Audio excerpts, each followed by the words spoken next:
नमस्कार, स्वागत है आपका इंडिया एक्सप्रेस 24/7 में। मैं हूं प्रताप राठौर। भाजपा ने यूपी के प्रदेश अध्यक्ष भूपेंद्र चौधरी को नियुक्त किया है प्रदेश अध्यक्ष पद के लिए, और इसको लेकर गहमा-गहमी भी रही।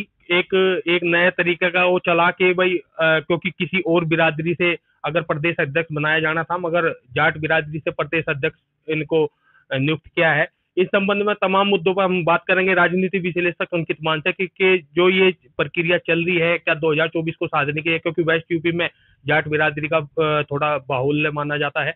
उसको लेकर क्या बीजेपी खेलना चाहती है और क्या करना चाहती है, इस संबंध में हम बात करेंगे राजनीति विश्लेषक जी से। सर, स्वागत है आपका इंडिया एक्सप्रेस में।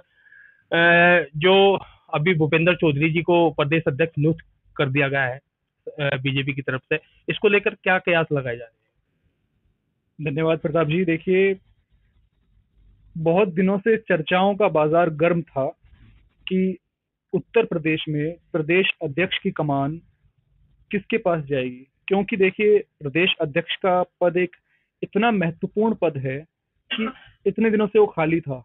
यानी एक तरीके से यहाँ पर पूरे राज्य में सरकार तो चल रही है, यानी सरकार का प्रधान, प्रदेश सरकार का प्रधान अपना कार्य कर रहा है, लेकिन राजा की कुर्सी खाली है।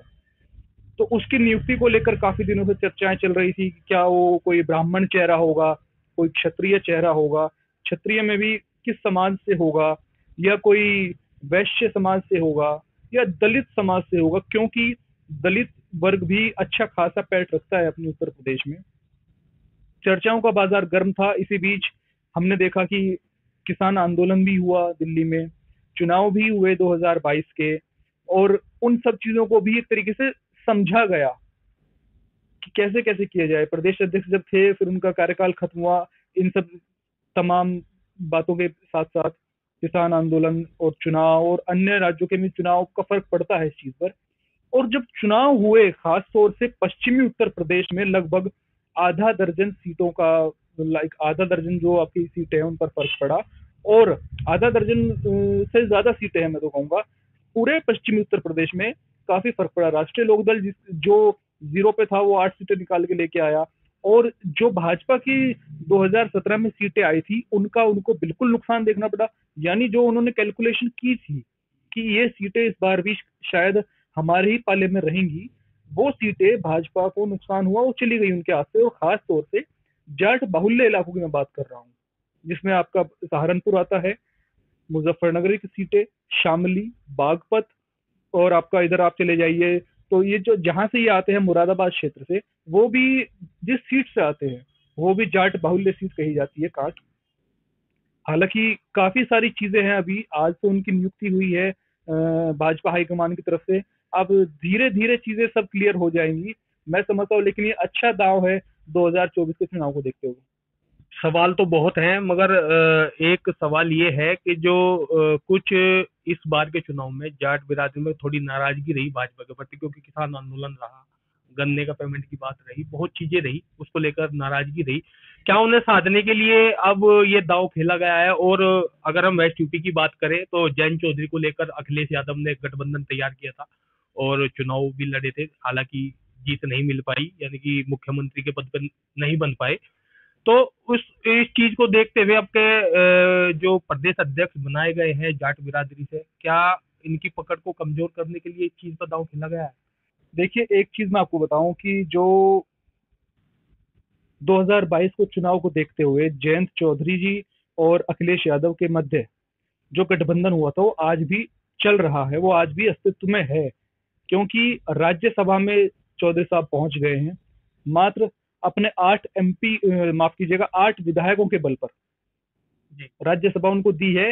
ये एक विश्वास जताया है अखिलेश यादव ने जयंत जी के ऊपर, और वो गठबंधन अब भी बरकरार है। उसके टूटने की आस अभी शायद किसी को नहीं करनी चाहिए। मैं कहूंगा कि आगे भी चलता रहे, अच्छी जोड़ी है, आगे भी चलती रहनी चाहिए। अब बात आती है कि क्या भाजपा ने जो ये दांव खेला है, क्या जाट बिरादरी को, या मैं कहूंगा किसानों को, क्योंकि किसान परिवार से आते हैं, उनको एकत्र करने के लिए, उनको अपने पाले में लेने के लिए खेला है? बिल्कुल। देखिए, तीर तो वैसा ही साधा है, और वो किस निशाने पे जाके लगता है, ये भविष्य के गर्भ में है। क्योंकि अभी पिछले दिनों उपराष्ट्रपति का चुनाव हुआ था, वो भी वैसी उसी परिप्रेक्ष्य में देखा जा रहा है। धनखड़ जी जो है राजस्थान से आते हैं, जाट बिरादरी से आते हैं, किसान परिवार से आते हैं, और 2024 में चुनाव हमारे सामने है ही, और इसलिए उनको शायद उन पर ये भरोसा जताया गया। और मैं कहूंगा केवल भाजपा नहीं, भाजपा के साथ जुड़ा सर्व समाज ने उनके ऊपर भरोसा जताया है। जो उनके सांसद हैं, विधायक है और अन्य परिषदों के जो सदस्य हैं, उन्होंने उनके ऊपर भरोसा जताया है, तब जाकर राष्ट्रपति की कुर्सी पर वो आसीन हुए हैं, उपराष्ट्रपति की। अब बात आती है कि ये बीजेपी अध्यक्ष पश्चिमी उत्तर प्रदेश का वजूद, मैं कहूंगा देखिए, उत्तर प्रदेश में दिल्ली की सत्ता पाने का रास्ता यूपी से जाता है, लेकिन कहीं ना कहीं आज तक उत्तर प्रदेश में ये परिपाटी थी कि लखनऊ पर जो कब्जा रहेगा वो अवध क्षेत्र या पूर्वांचल के नेताओं का ही रहा था। पश्चिम के जो नेता होते थे, कहीं ना कहीं उनकी पहुंच वहां इतनी नहीं हो पाती थी। एक दो लोग, हुकुम सिंह जी, हमारे स्वर्गीय हुकुम सिंह जी, उनको मिनी मुख्यमंत्री भी कहा जाता था। इक्का दुक्का लोग ऐसे हैं, कोई हमारे बीच महान नेता ऐसे हैं रहे हैं जो कि पहुंच रही है, लेकिन पश्चिम में बहुत से ऐसे नेता रहे जिनकी लखनऊ तक शायद पहुंच नहीं हो पाती थी। लेकिन आज जो है समीकरण बदल गया है। आज समीकरण ये है कि मुरादाबाद क्षेत्र से भाजपा के प्रदेश अध्यक्ष नियुक्त किए जा रहे हैं।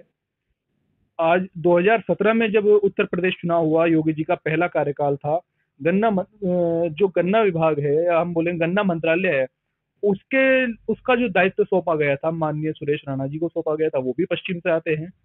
तो ऐसे धीरे धीरे बहुत सारी चीजें निकल के आ रही है।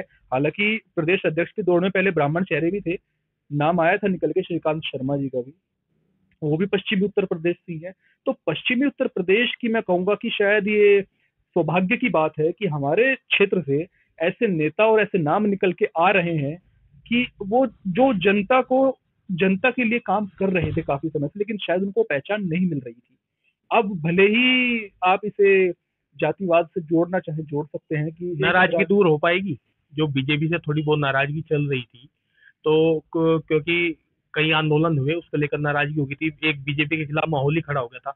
तो अब प्रदेश में भी हमारे भूपेंद्र चौधरी जी रहेंगे, तो उसको लेकर, और कई जाट नेता ऐसे हैं जो अपना वर्चस्व रखते हैं, तो बीजेपी से जो नाराज लोग हैं, जो नाराज लोग किसान हैं जो जाट बिरादरी से हैं, क्या उन्हें एक प्लेटफॉर्म पर ला सकेंगे?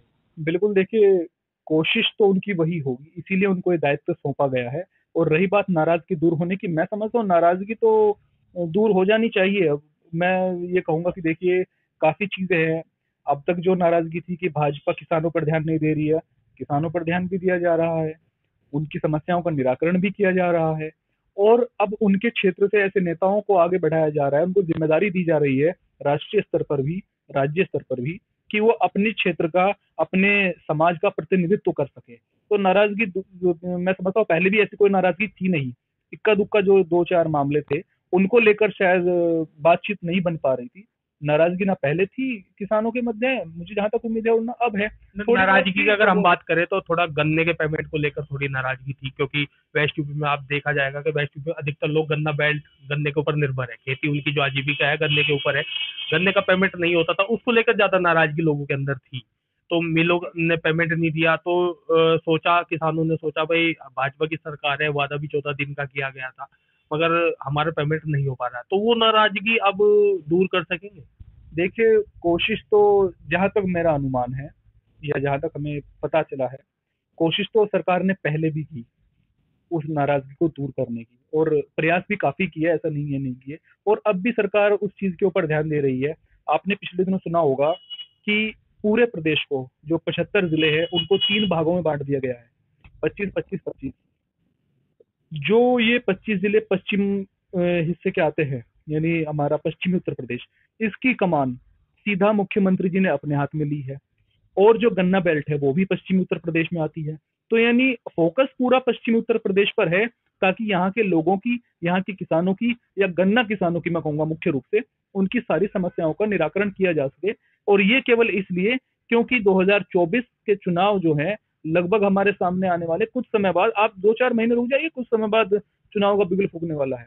तो इसमें मैं समझता हूँ कोई दो राय नहीं, सरकार मेहनत कर रही है किसानों की समस्याओं को दूर करने के लिए, लेकिन ये चीज एक हाथ से नहीं होगी। दोनों लोगों को, यानी किसानों को भी और सरकार को भी मिलकर आगे बढ़ना होगा, तभी इन समस्याओं का समाधान हो पाएगा। हो पाएगा, अन्यथा नहीं। तो ये हमारे साथ राजनीतिक विश्लेषक जी से हम कई मुद्दों पर बात की, क्योंकि अब प्रदेश में जो प्रदेश अध्यक्ष बनाए गए हैं, भूपेंद्र चौधरी बनाए गए हैं, उसको लेकर अब बीजेपी और क्या करने वाली है ये तो अभी आगे ही पता लग पाएगा, क्योंकि राजनीति है, राजनीति का कुछ नहीं कहा जा सकता। 2024 का चुनाव भी है, लोकसभा सीटें सबसे ज्यादा यूपी में है, 80 लोकसभा सीटें हैं, क्योंकि बहुत प्रभावित रखती है। इसको लेकर बीजेपी चाहती है कि जो यूपी है, यूपी को टारगेट किया जाए, उससे अच्छी सीटें निकाली जाए, ताकि जो रास्ता है 2024 का वो सरल हो सके। हमारे चैनल को सब्सक्राइब कीजिए और लाइक कीजिए। धन्यवाद।